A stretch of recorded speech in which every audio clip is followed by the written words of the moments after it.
Salut à tous, c'est Kangeshi Gilu. On va faire une petite vidéo, on va analyser la profondeur de marché des ETB pour essayer de déterminer si il y a des ETB où il est intéressant de rentrer parce que ce serait en fait juste dans cette phase avant une grosse montée du prix, au moment où les quantités se raréfient et puis que le marché va disparaître quant à l'item en question et que le marché disparaissant, le prix va se mettre à exploser pour que la demande puisse trouver à acheter. Généralement, c'est comme ça que ça fonctionne sur Pokémon. Et l'idée, c'est sur ces longs paliers qui peuvent prendre vraiment longtemps, de 6 mois à plusieurs années, c'est de se positionner vraiment avant la grande hausse finale pour éviter d'être grenouillé pendant longtemps là, sur ce palier, puis se retrouver à acheter trop tôt et puis à devoir attendre avec des objets qui bougent pas, voire qui peuvent même descendre un peu pour qu'il y ait quelques réassorts, enfin voilà, des choses qui bougent en notre défaveur. Donc l'idée, c'est d'arriver à détecter en fait ces points qui semblent indiquer que un item va rentrer en phase de raréfaction et qu'il y a de bonnes chances que ça pète à la hausse. Et donc l'idée, ça va être d'analyser le marché sur les ETB, de regarder tous les items qui sont en vente, en enlevant tous ceux qui ont un sellage avec un problème. Vous voyez, celle-là, léger défaut, donc celle-là va être supprimée de la liste, de garder que celle en parfait état, et puis de regarder toute la profondeur de marché, d'analyser ça pour essayer de détecter si on est sur un marché qui est devenu très fin et qui a une offre très faible et qui est en passe de fondre, de disparaître pour que les prix se mettent à monter. Donc voilà, c'est parti, j'arrive sur ces chiffres-là. Donc ici en dessous, on voit les chiffres de l'analyse précédente que je vous avais proposé sur le même principe. Alors là, les chiffres changent un peu parce que j'ai changé la condition minimum du vendeur sur Card Market. Avant, je prenais que les deux meilleurs vendeurs en termes de réputation. Là, je prends les trois premiers niveaux de réputation. Donc il y a un peu plus d'offres, donc les chiffres ne sont pas forcément parfaitement comparables. Voilà, donc ça sera plus pour les prochaines fois qu'on pourra faire des comparaisons plus justes. Là, risque d'être un peu faussé. Là l'idée ça va être de regarder du coup l'évolution du nombre total de TB disponible, le nombre de TB à traverser pour que le prix augmente de 50% par rapport au prix le plus bas qui a été trouvé, pareil le nombre à traverser pour que le prix fasse plus 100% et le prix de l'ETB la plus basse, et puis voilà, je positionne des couleurs de manière automatique sur les chiffres selon qui sont plus ou moins propices au fait que on arrive justement au moment où le TB va se mettre à monter très fort. Et puis en fonction aussi du fait du prix d'entrée, est-ce que c'est cher ou pas. Allez, on passe en revue rapidement. Donc du coup, foudre noire, flamme blanche, on voit des quantités très importantes, alors qui ont baissé par rapport au mois dernier. On est passé de 2000 par exemple à 1600. Flamme blanche baisse un peu moins vite. Mais bon, ça baisse aussi. Par contre, voilà, des quantités à traverser, ne serait-ce pour faire plus 50%, qui sont vraiment énormes. Donc voilà, a priori, à mon avis, c'est vraiment trop tôt encore là pour se positionner. Donc on commence à être loin de prix retail. Là, on est sur du 75 euros, 70 euros. Donc là, en rajoutant 5 euros de frais de port de Vinted, on est sur 80, 75 euros. Donc là, on est quand même sur des prix d'entrée qui sont loin maintenant du prix retail.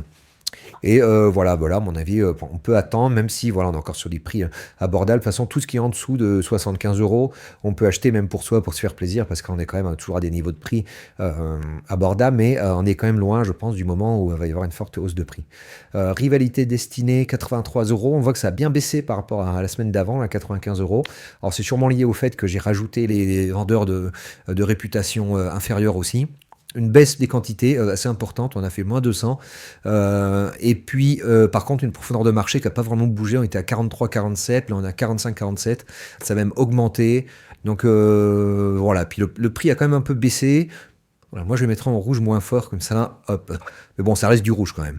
Aventure ensemble, les quantités ont pas mal baissé, mais pareil, on est toujours sur des quantités à traverser importantes, un prix faible par contre d'entrée, mais bon, il y a quand même énormément de quantités. Puis on a vu également sur les quantités de boosters disponibles que Aventure ensemble, c'était c'est où il y a le plus de quantités. Donc voilà, là pour moi, on est vraiment sur du rouge foncé aussi, c'est trop tôt.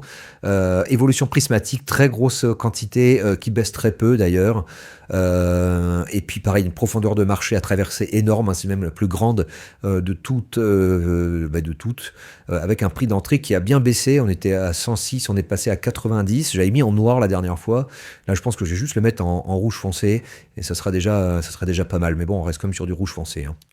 Étincelle déferlante, quantité même qui augmente sur l'étincelle déferlante. Par contre, là, on a des quantités enfin, une profondeur de marché beaucoup plus faible et un prix d'entrée quand même assez élevé.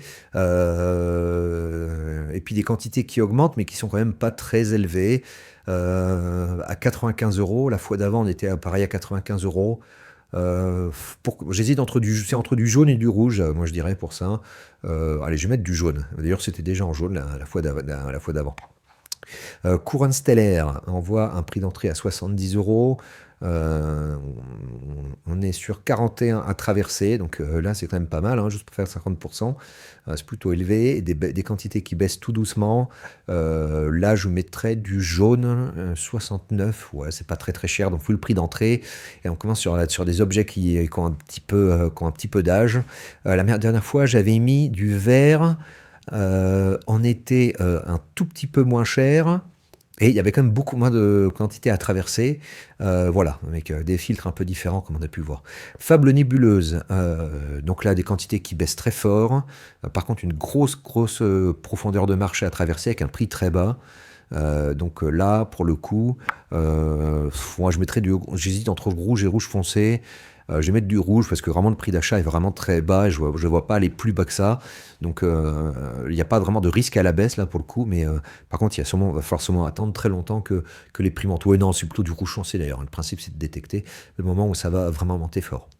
Mascarade crépusculaire, 75 euros, là on voit, avec des quantités qui augmentent, relativement faibles, une profondeur de marché à traverser assez faible, un prix d'entrée assez faible. Moi je mettrais du vert là-dessus, comme le mois dernier. Voilà, j'étais arrivé un peu à la même logique, du vert. Donc ça peut être intéressant de positionner quand même sur un prix assez bas. Et des items là, plus on remonte dans le temps, là, enfin plus on avance, plus on remonte dans le temps. Donc voilà, c'est toujours des objets de plus en plus vieux, hein. Le premier force temporelle vert de fer, 16-17, donc profondeur de marché faible, quantité disponible faible mais qui augmente, et puis un prix d'entrée plutôt bas. Alors ça me paraît entre le vert et le vert foncé. La dernière fois j'ai mis vert foncé, oui, d'ailleurs j'en ai acheté, vous voyez, c'était à 76 euros, là on est monté à 83, donc le prix a monté. Hop, Serpento, force temporelle. Là, on a pris quand même beaucoup plus élevé d'entrée. Par contre, un marché qui a quasiment disparu, vous voyez. Hop, il n'y a plus que ça de disponible sur le marché, avec des quantités très faibles sur toute l'Europe. Donc là, moi, les prix seraient moins chers, ne seraient pas aussi élevés. Je mettrais du vert foncé. Là, le prix d'entrée étant quand même assez élevé, 115. Je pense que là, c'est vraiment, il y a un bon potentiel sur cet objet-là, mais le prix d'entrée est quand même assez élevé, donc ça refroidit pas mal. J'hésite entre du vert et du jaune, là, sur ce prix-là, parce que moi, j'aime pas trop mettre des prix trop élevés, même si, voilà, ceux qui n'ont pas peur de mettre des gros billets, faut pas hésiter à y aller. Donc, voilà, pour moi, personnellement, c'est le fait que ce soit si cher, je rentrerai pas, mais voilà, si vous êtes prêt à mettre un billet, ça me paraît pas du tout déconnant. Ici, Destiné de Paldea, on a un prix à 110 euros, des profondeurs de marché plus importantes, mais des quantités quand même très faibles, mais qui ont augmenté, on voit sur le mois. Et sachant que c'est quand même une 0.5, donc j'ai quand même du mal à le mettre, moins bien que Force temporelle Serpento, même si ces caractéristiques sont quand même moins intéressantes. On voit qu'il y a quand même beaucoup plus d'offres. Ouais, donc je le mettrai en jaune, lui. Je le mettrai en jaune. Hop, hein. Faille Paradoxe Rugilune, 95 euros de prix d'entrée, il y a quasiment plus de marché ici. Donc ça, c'est du vert aussi, hein. Si celui-là à 115, je l'ai mis en vert. Là, celui-là, il n'y a aucune raison que je le mette également pas en vert. Voire c'est entre vert et vert foncé, ça, hein. Celui-là. Franchement, là, il y a... on voit que le marché est vraiment en train de disparaître. Ouais, il n'y a plus que ça de disponible à la vente. Donc oui, là on voit que le marché est en train de fondre.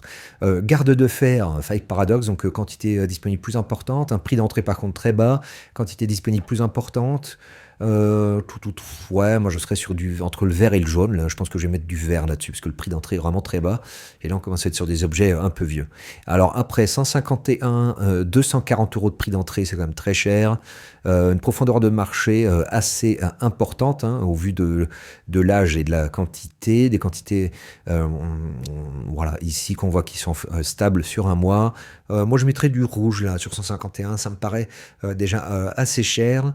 Et puis après, les items d'après, les ETB d'avant, on voit qu'il y a très peu de marché, mais on est sur des prix élevés. Je me demande si Card Market est un outil cohérent pour analyser les objets qui atteignent ces niveaux de prix-là. J'ai l'impression que le marché se déplace plutôt sur eBay une fois qu'on atteint ces niveaux de prix. Je suis pas sûr que ça soit vraiment sur Card Market que ça s'échange. D'où ce qui pourrait expliquer d'ailleurs le fait qu'il n'y ait plus trop de marché parce que c'est devenu trop cher. Donc voilà, moi, ça c'est une hypothèse que je pose, j'en suis pas certain. Mais voilà, à réfléchir. Du coup, voilà, sur ces objets-là, moi je trouve c'est trop cher, je rentre pas dessus. Mais on voit que le marché a disparu, mais les prix ont déjà quand même beaucoup monté. Donc là, on est clairement sur le deuxième palier, on n'est plus sur le premier. Et là, moi, je ne saurais pas, voire même le troisième palier, là, je suis pas certain que ça puisse pas faire des mouvements à la baisse également. Là, on rentre dans le domaine vraiment de l'objet qui commence à devenir rare et ancien, et c'est un peu plus compliqué, je pense, à analyser que juste par ces petits chiffres faits un peu bricolés à la main. Voilà un peu, en gros, ce qu'on pouvait analyser de la profondeur de marché ce mois-ci. On essaiera de refaire ça régulièrement. Moi, ce que j'en retiens quand même, hein, c'est a priori, faille paradoxe, voilà, c'est les deux de faille paradoxe qui ont l'air vraiment plutôt pas mal. Les deux de force temporelle également qui ont l'air assez intéressantes. Et mascarade crépusculaire aussi à 75 euros. Là, franchement, c'est vraiment pas hors de prix. Et sur voilà, des niveaux de profondeur de marché qui sont pas encore très faibles, mais qui commencent à devenir faibles. Donc, il y a moyen qu'on commence à arriver au bout de la ligne avant peut-être que ça parte à la hausse. Voilà, c'était Kang Yusugilu. N'hésitez pas à mettre un pouce à vous abonner. Et je vous dis à bientôt.